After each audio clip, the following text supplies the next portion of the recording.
Hello everyone, it's Joseph Dunphy here, and this is your weekly Grass10 grazing management update on the dairy edge.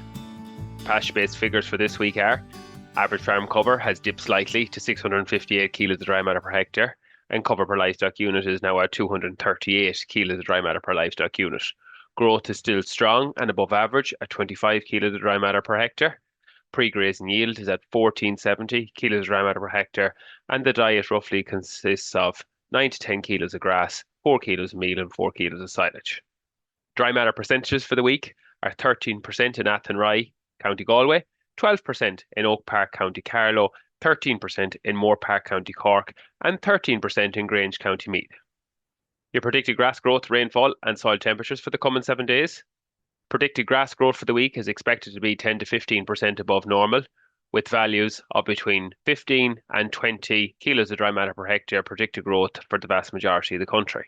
Soil temperatures are holding strong at between 11 and 12 degrees Celsius, and once again, predicted rainfall amounts are quite low for the country, which is brilliant for this time of the year. Your Grass10 grazing tips for the week. Excellent grazing conditions continue to prevail on Irish farms, which has simplified grazing. This continued dry period allows animals to remain grazing, and there's reduced pressure on winter feed supplies, especially in areas that, due to poor growth rates or droughts, have had to sustain considerable supplementation since late summer. Aim to keep grass in the diet by day at least if possible. This will lower costs and keep milk protein up on dairy farms. Remaining paddocks to target for grazing should be clover paddocks and some paddocks that need early slurry application, along with a couple of awkward paddocks that are not easy for you to get to in springtime when workload is high. November growth rates are above normal for this time of the year by about 20% or 5 kilos, with 25 kilos of dry matter per hectare recorded on PastureBase this week. However, on average, this will not last and growth rates will return to normal soon. With such excellent grazing conditions, there's a huge risk that farmers will reduce average farm cover too much by staying grazing during November. Budget off growth rates of between 12 to 15 kilos dry matter per hectare during the remainder of November. Target an average farm cover of no less than 500 kilos of dry matter per hectare in early November to achieve a closing cover of between 700 to 750 kilos of dry matter per hectare on the 1st of December. It's important to keep measuring weekly at this time of the year, as a week's grazing with low growth rates can have a huge impact on reducing average farm cover, especially if you're still grazing full time. Ground conditions have never been better at this time of the year across the country, particularly on heavy soils farms. With that in mind, there is an ideal opportunity to apply ground limestone on your farm. Consult your most recent set of soil samples and order lime for spreading before the weather deteriorates. Remember, you only need to get 10 to 12 acres for a lorry load of lime, which varies between 20 to 24 tonne. This week's Grass10 feature farmer is Michael Walsh from Teagasc, County Kilkenny. Michael still has an average farm cover of just shy of 800 kilos of dry matter per hectare, and growth rate is still strong on his farm at 24 kilos of dry matter per hectare.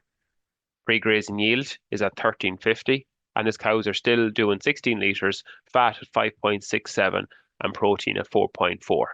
Ground conditions are excellent on Michael's farm and cows are grazing full-time. Stocking rate has reduced to 2.05 livestock units per hectare on the platform. Michael plans on grazing full-time until the 14th of November, and by day after that, weather dependent. Michael has just over 60% of his farm closed by now. All reseeded ground was grazed last week in the dry weather, and he's aiming for a closing cover of 700 kilos of dry matter per hectare on the 1st of December. He's using a back fence and spur roadways to get access at the moment to get good graze outs, and over the winter he's planning on putting additional water troughs into paddocks. Lastly, on this week's podcast, a reminder that the National Dairy Conference is coming up on Wednesday, the 27th of November at 9 o'clock in Limerick Racecourse. The theme of this year's National Dairy Conference is Robust Dairy Farming for Future Challenges. Similar to last year, the morning session will be about achieving grazing systems objectives in real-world conditions and nutrient use on dairy farms, improving margins at lower environmental impact. And in the afternoon, there's 6 focused workshops, of which you go to 3 of them. I'm delighted to be involved in Workshop 3, Clover 150, Lessons Learned from 2024. In this session, I'll be joined by Michael Egan, researcher from Teagasc Moore Park, and dairy farmers Robert and Dennis O'Dea from County Limerick, where we'll be reviewing the pasture grown and nutrient usage on Clover 150 farms over the last 5 years and lessons learned in the process. We'll also be talking about managing the year-to-year fluctuations in clover contents and selecting appropriate fertilizer strategies, and how to set your farm up for high clover contents in 2025. So make sure to click on the link in this week's newsletter for info and to sign up. If you'd like to hear more from the Grass10 team, subscribe to the weekly Grass10 newsletter, which is available on the Grass10 page on the Teagasc public website. And the link to the newsletter is also available in the description of this podcast. We would like to thank the sponsors of the Grass10 campaign, AIB, Grass10 Agro, the Department of Agriculture, FBD, and the Farmers Journal. This has been your Grass10 update, and I'll talk to you all next week.